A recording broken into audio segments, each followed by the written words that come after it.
집에 있을 때 누군가 여러분을 불러줄 수 있는 사람이 있다면 어떨 때는 평상의 삶인 것 같기는 하지만 그것이 얼마나 우리에게 소중하고 좋은 것인지 어, 모르겠습니다. 그래서 나를 알아주는 사람이 있고 나를 필요로 하는 사람이 있고 또 내 이름을 기억하고 불러주는 사람이 있다는 게 얼마나 우리에게 좋은 것인지 우리는 잘 알고 있습니다. 그런데 무엇보다도 우리가 존경하고 또 만나고 싶어 하고 어떤 그런 인간관계를 좋은 관계를 유지하고 싶은 사람이 우리를 기억해주고 우리를 부르고 또 우리와 어떤 교제의 장을 나누고자 한다면 이것처럼 좋고 또 이렇게 큰 선물은 우리에게 아마 없을 거예요. 그런데 오늘 주님께서 이러한 일들을 벌이시고 계십니다. 오늘 12절 말씀에 보니까 예수님께서 밤이 새도록 예수님의 습관에 쫓아서 낮에 하나님의 사역을 하시고 난 다음에 예수님께서는 밤에 한적한 곳으로 가셔서 내지는 광야나 산으로 가셔서 그곳에서 밤이 새도록 기도하시는 것이 주님의 습관이었죠. 그리고 13절에 보니까 밝음의 제자들을 부르셨습니다. 그리고 그 중에서 특정한 명사가 나오죠. 사도라고 하는 말이 나옵니다. 히브리어로는 헬라어로는 아포스톨로스라고 하는 말인데요. 이것은 흔히 잘 쓰여지지 않는 말이었다고 합니다. 그래서 이때까지는 전혀 잘 쓰여지지 않는 말이었는데 이때 예수님의 당시 그리고 초대교회가 형성되기 이전 그러니까 사도행전이 기록되어지고 예루살렘에서 우리가 사도행전 16장인가요? 19장에 보면 회의가 열리거든요.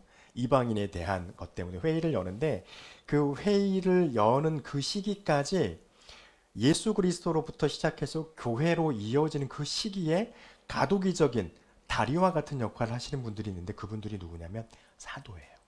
그래서 우리가 잘 알고 있는 것처럼 가룟 유다를 포함한 12명의 사도 그리고 더 나아가서는 아볼로와 그리고 바나바 그리고 또 한 사람은 사도 바울 이 사람들을 포함한 사도들이 지정이 되었습니다.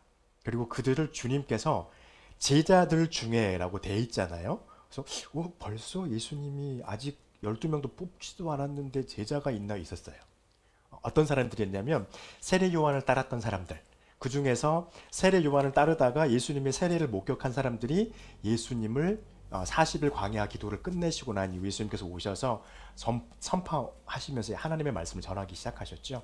그때 그것을 보고서 예수님을 따랐던 사람들이 있습니다.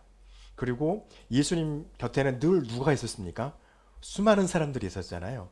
그 수많은 사람들 중에서 병 고침을 받기도 하고 배고픔을 채우기도 하고 또 자기들의 어떤 좋지 않은 것들을 다 이렇게 온전함에 낫길 하기도 하고 우리가 5장에서부터 쭉 말씀을 보아왔죠.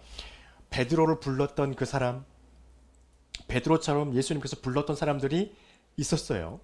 또 죄인이라고 낙인 찍고 사람들이 아예 사람 취급도 안 했던 마태 같은 사람 불러서 세리 마태 같은 사람 불러서 예수님께서 너는 나를 따라라 라고 하면서 따라왔던 사람들이 예수님 주변에는 제법 있었습니다. 일종의 따지고 보면 최측근은 12명이지만 핵심 측근은 또 한 150여 명, 120문도라고 우리는 그렇게 부릅니다. 그 정도가 늘 주님 옆에 항상 같이 있어서 다녔다는 것입니다. 그들이 누구냐면 제자들이에요. 그런데 그 120명의 제자들 중에서도 또 120명이 넘을 수도 있겠죠. 더 많은 제자들 중에서도 주님이 그 중에서 12명을 콕 집어서 특별히 사도라고 하는 이름으로 그들 불러내십니다. 그리고요, 더 웃긴 것은 예수님께서 이 12명의 제자들에게 무엇을 하셨는지가 중요해요. 그리고 예수님께서 이 12명의 제자들에게 하신 그것을 이 제자들이 교회에게 또 어떻게 했는지가 중요합니다. 그래서 오늘 누가복음 6장 12절에서 16절에 있는 그냥 읽으면 그냥 베드로가 예수님의 제자로 뽑혔고 그가 이름이 베드로도 있고 시몬도 있고 뭐 안드레, 야고보, 요한, 빌립, 바돌로메 이런 우리가 그냥 다들 뭐 잊어버려도 되는 그런 사람들의 이름들 내지는 가끔씩은 신학교에 가야 될 사람들은 이걸 외워야 되는 거죠. 12명을 다 외워야 돼요. 마태복음에 나와 있는 거 누가복음에 나와 있는 차이까지 다 외워가면서 막 이름에 무슨 차이가 있는지 이거 외워가면서 별로 중요하지 않은 것 같은데 신학대학 가려면 그걸 외워야 됩니다. 이거를 굳이 기록했습니다. 그 기록한 이유가 있기 때문에 그렇습니다. 왜냐하면 이들이 뭔가를 교회에 전달하고 있기 때문이에요. 먼저 이 12명을 부르시고 난 이후에 예수님께서 이 12명의 제자들로 하여금 특별한 가르침을 받게 하십니다. 우리가 복음서라고 그러죠. 마태, 마가, 누가, 요한복음을 신약에서 첫 번째는 네 복음서를 네 개의 성경을 복음서라고 불러요. 그 중에서 마태, 마가, 누가를 공간복음이라고 합니다. 왜냐하면 가장 먼저 기록되어졌고 다른 지역에서 다른 시대에 기록되어졌고요. 그다음에 요한복음이 가장 늦게 기록되어졌습니다. 그래서 공간복음이라고 하고 요한복음까지 복음서라고 하는데 복음서를 우리가 읽다 보면은 늘 항상 하나님의 말씀에 대한 특히 비유로 말씀하시는 부분들 바리새인들과 서기관들을 같이 있을 때 말씀하셨던 그 모든 것들을 비유로 말씀하시죠. 그리고 난 다음에 예수님께서 늘 하셨던 게 뭐냐면 제자들 불러 12명을 따로 모아가지고 내가 이제 비유로 말한 걸 풀어줄게 하면서 풀어주십니다.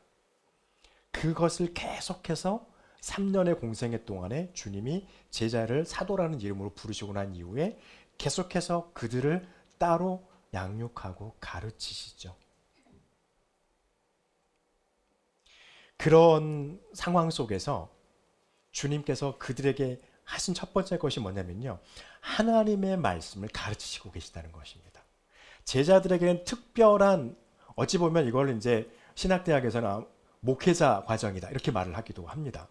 그러나 3년 동안 배웠던 예수님께서 제자들에게 가르치셨던 그 3년의 가르침은요. 일단 시간만 어떤 이렇게 말씀을 가르치는 시간이 중요한 게 아니라 이들은 3년 365일 하루 24시간을 주님과 함께 동고동락하면서 모든 걸 다 배웠다는 겁니다. 어마어마한 가르침이었던 거죠. 그런데 이것뿐만 아니라 주님께서 우리가 5장부터 지금 오늘 읽었던 16절까지 6장 16절까지의 말씀을 보면은요. 주님께서 사람들이 모여 있는 곳에서 가장 먼저 하신 것은 하나님의 말씀을 가르치시는 것이었습니다. 우리 기억하시죠? 베드로를 부르기 전에 어떻게 했습니까? 베드로의 배에 오르신 목적이 사람들에게 안전한 장소에서 하나님의 말씀을 가르치기 위함이었어요. 하나님의 말씀을 듣다가 한센병에 걸린 사람이 이 사람이 하나님의 능력이 있겠구나를 깨닫게 됐던 거죠. 하나님의 말씀을 깨닫고 뭔가 희망을 발견하는 것이죠. 마태가 하나님의 말씀을 듣고 있었어요. 그랬을 때 그의 마음속에 주님이 나를 부르신다면 나는 주님을 따라가리 라고 하는 결심이 섰을 거란 말이에요. 그래서 예수님은요. 가장 먼저 사람들 앞에 모여 있을 때 가장 먼저 하신 것은 늘 빠지지 않고 하신 것은 하나님의 말씀을 가르치셨다는 것입니다. 어떻게 해요? 그 말씀이 사람들의 마음속에 들어가서 자신을 바라보게 하셨던 것이죠. 바리새인과 서기관들이 해석해 놓았던 그 율법, 또 행동 강령 이런 것들이 잘못되어 있는 부분들이 어떤 것인지 다 찔러서 쪼개게 하셨다는 것이죠. 그래서 그 말씀을 통해서 주님이 알려주신 것이 하나님을 섬겨라를 알려주셨다는 것입니다. 행동과 말을 지키는 것보다 하나님을 섬기는 게 중요하다. 이들에게 유대인들에게 특별히 당시 예수님 이 시대에는 예배하면 어디를 떠올렸나요? 예루살렘에 있는 솔로몬의 성전을 떠올렸습니다. 그곳에서만 예배가 드려질다고 그들은 당연히 생각했어요. 그런데 그것이 틀렸다라고 말하죠. 어디서요? 요한복음에 보면 사마리아 성에서 우물가의 여인처럼 주님과 대화를 하잖아요. 거기서 주님이 말씀하시죠. 산에서도 말고 예루살렘에서도 말고 성전에서도 말고 그러면서 하나님 말씀하시죠. 우리가 잘 알아요. 우리 주보에 있어요. 하나님은 영이시니 예배하는 자는 신령과 진정으로 예배할지니라. 이 말씀을 가르치시는 거예요. 이게 진짜 예배라는 거죠. 이게 진짜 하나님을 섬기는 거라는 것이죠. 그리고 난 다음에 뭘 말씀하십니까? 하나님을 그렇게 섬긴다면 네가 섬긴다면 이웃을 사랑해라. 그래서 마태복음 22장 36절에서 40절에 보면 주님이 그런 말씀을 하시는 사건이 기록되어져 있죠. 한 청년이 오지요. 물론 예수님을 시험하기 위한 것이었지만 계명 중에서 무엇이 가장 큽니까? 라고 물어보는 질문 우리는 기억합니다. 주님이 대답하시죠. 첫째는 하나님을 사랑하는 것이요. 둘째는 하나님을 사랑하고 네 몸을 사랑하듯 네가 내 이웃을 네 몸처럼 사랑하는 것이 가장 큰 계명이고 주님이 말씀하세요. 이것이 온 율법이요 이것이 선지자의 강령이니라 말씀하십니다. 이 말은 뭘까요? 성경을 압축하면요. 하나님 사랑, 이웃 사랑이라는 거예요. 이것을 가르치셨습니다. 그런데 당시 서기관과 바리새인들이 해석해 놓고 행동 강령으로 규정 지어 놨던 성경에 관련되어 있는 것들이 이것을 배제하고 있었던 거예요. 그래서 그들은 강력하게 비판을 주님으로부터 받을 수밖에 없었던 것이죠. 그리고 아까 말씀드린 것처럼 하나님 앞에 바로 선 예배자의 모습이 되어라. 이게 되어야 하나님을 사랑하고 이웃을 사랑하는 자의 삶이 되어야 그 다음에 하나님 앞에 예배하는 자. 예루살렘 아니어도 돼요. 솔로몬의 성전 아니어도 돼요. 내 마음 있는 그곳에 하나님이 두세 사람으로 모인 그곳에 그리스도의 이름으로 두세 사람이 모인 그곳에 하나님이 함께 하신다는 그 말씀을 우리가 기억하면 그것이 곧 우리의 예배의 자리가 된다는 것입니다. 그것을 그들에게 가르치셨어요. 그리고 주님께서 가르치신 것은요. 믿음에 대한 것을 가르치셨습니다. 주님께서 말씀을 통하여서 우리가 복음서를 통해서 늘 주님이 말씀하신 것이 뭐냐면요. 또 바리새인과 서기관들이 예수님께 와가지고 계속해서 묻는 것은 뭐냐면 구약에서 오신다고 하신 그 메시아가 당신입니까? 라고 계속 물어요. 그리고 예수님 대답하죠. 나야 라고 대답해요. 그래서 예수님은요. 말씀을 가르치시면서 또 믿음에 대해서 그들에게 알리시면서 구약에서 온다고 하신 그 사람이 바로 나니 나를 믿으라 라고 주님께서 늘 반복하여서 말씀하셨습니다. 그래서 그것을 믿었던 사람도 있고 그것을 의심하고 믿지 않았던 사람도 있었던 것을 우리는 기억합니다. 특별히 요한복음 14장 1절 11절의 말씀에 보면은요. 주님이 그렇게 말씀하시는 거예요. 나를 믿으라라고 하면서 특별히 어떻게 하시냐면 내 안에 하나님이 아버지 하나님이 있는 것을 너희가 믿어라라고 말합니다. 혹 그것이 안 믿어지거든 이라고 말하면서 주님이 늘 다는 조항이 있었어요. 단서가 있었어요. 뭐냐면 내가 너희 앞에서 행한 이 기적과 이적을 보고 믿으라는 거예요. 누구를요? 하나님을 믿으라는 거예요. 그런데도 사람들은 안 믿는 사람들이 있었다는 것이죠. 그리고 또 한 가지입니다. 예수 그리스도를 통해서만 하나님께서 주시는 자비가 사람들에게 주어지고 예수 그리스도를 통해서만 하나님께서 사람들에게 주는 구원이 얻어질 수 있는 유일한 통로라는 것을 우리는 기억해야 하는 것입니다. 주님은 그것을 말씀하셨어요. 그래서 사도행전 16장 31절에서 우리가 잘 아는 말씀이죠.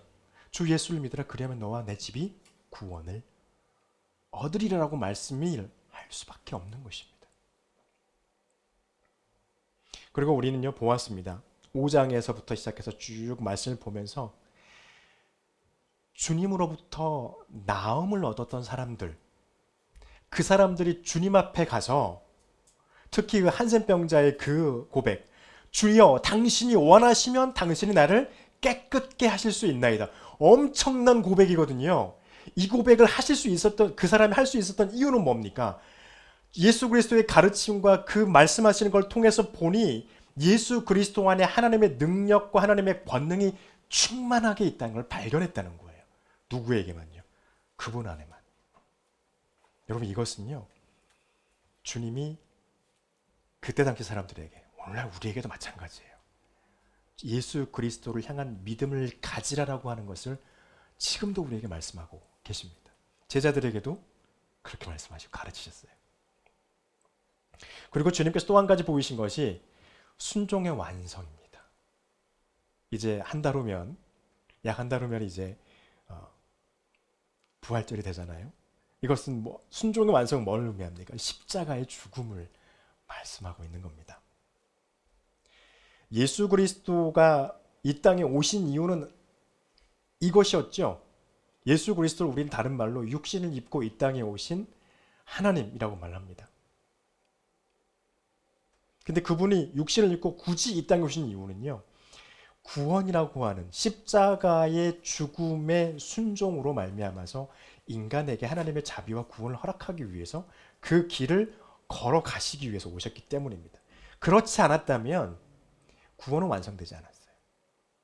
그렇지 않았다면 아직 성경은 미완성이 되는 겁니다. 예수 그리스도가 와서 육신을 입으신 하나님이 오셔서 십자가에서 그 죽음을 맛보시고 3일 동안 죽으셨다가 부활하시고 승천하셨기 때문에 구원이 완성이 됐어요. 그리고 마지막 선포가 있었죠. 내가 다시 오리라 하셨다는 것입니다. 지금 저와 여러분은 마지막 주님의 그 말씀을 기다리고 고대하고 기다리는 거예요. 그리고 이 구원은 특정한 계층에게 속해 있는 것도 아니요. 특정한 민족을 위해서만 하나님이 선포하신 것도 아니에요. 무엇입니까? 우리의 입술로 예수 그리스도를 구원자라고 고백하는 모든 사람들에게 이 구원이 임할 거라는 것을 선포하셨죠. 이것을 주님께서 제자들에게 가르치셨다는 겁니다. 하나님의 말씀을 가르쳤어요. 믿음에 대해서 가르쳤어요. 그리고 순종으로 구원을 완성하신 것을 가르치셨습니다. 그렇게 배웠던 제자들이요, 그것을 가지고 복음서를 기록하면서 사도행전에 이르러서 이 주님으로부터 배워왔던 하나님의 말씀, 그 믿음, 그리고 구원에 관한 모든 것들을 가지고 그것을 교회에 그대로 전달합니다.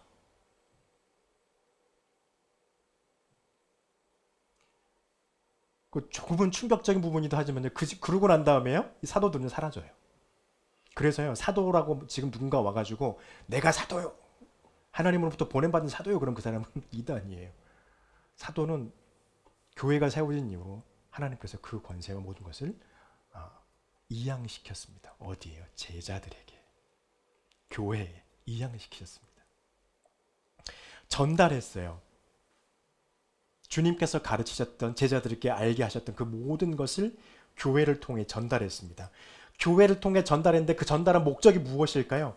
하나님의 말씀에 참여하라는 것입니다. 아까 그랬죠?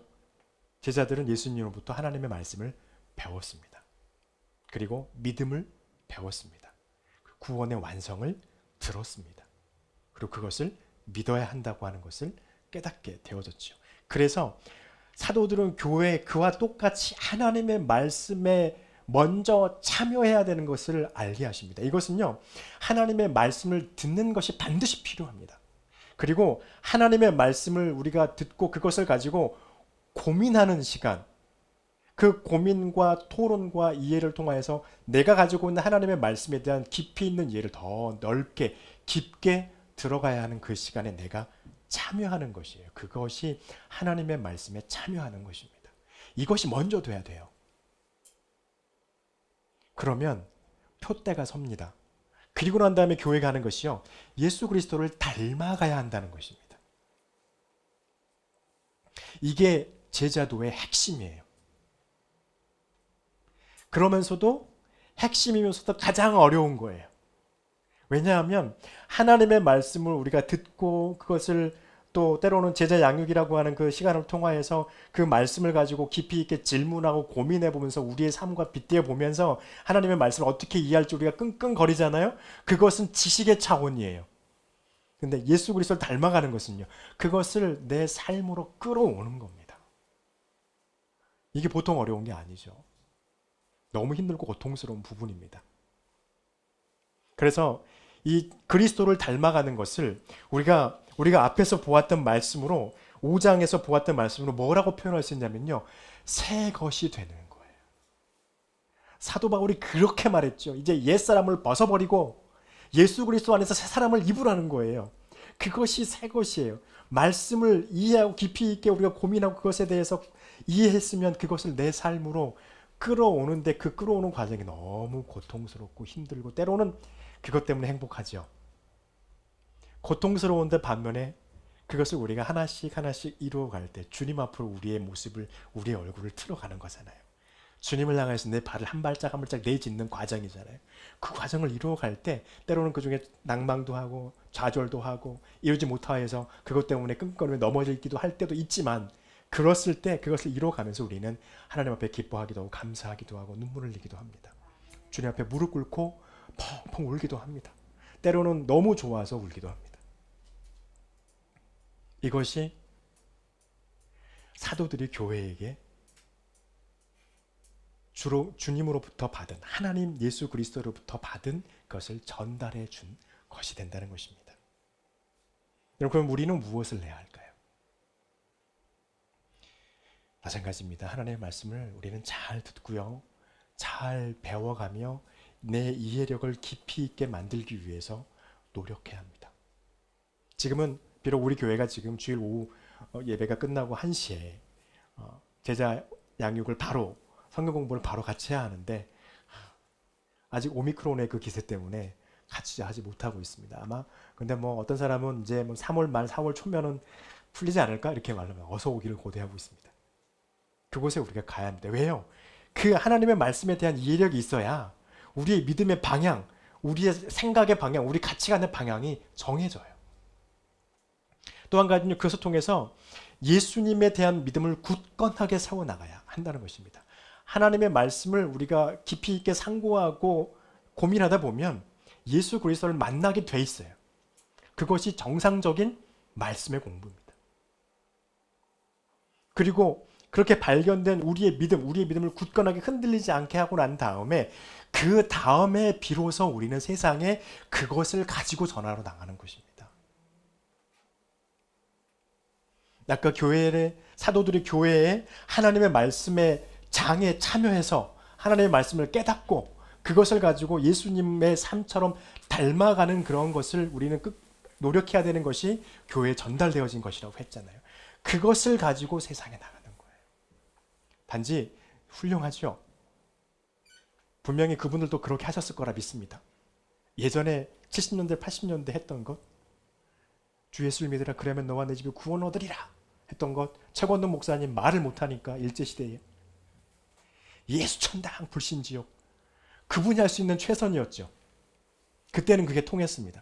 그런데 지금은요, 시대를 불문하고요, 계속해서 한꺼번에 통용되는 것은, 항상 같이 공통적으로 통용되는 것은 뭐냐면 예수님을 닮아가는 삶을 우리가 살아간다면, 그것을 위해서 힘들지만 노력한다면 세상이 저와 여러분을 보고 그리스도를 믿고 싶어 한다는 것입니다. 일제강점시대 때요, 교회가 처음에 1882년에 인천 제물포항에 들어와서 교회가 처음 이제 설립되는데, 그때는요 몇 명 되지도 않았어요. 근데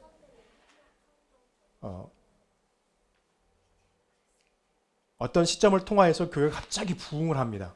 갑자기 부흥을 하고 약 1000명에 불과했던 기독교인들이 갑자기 100만 명으로, 10만 명으로 늘어요.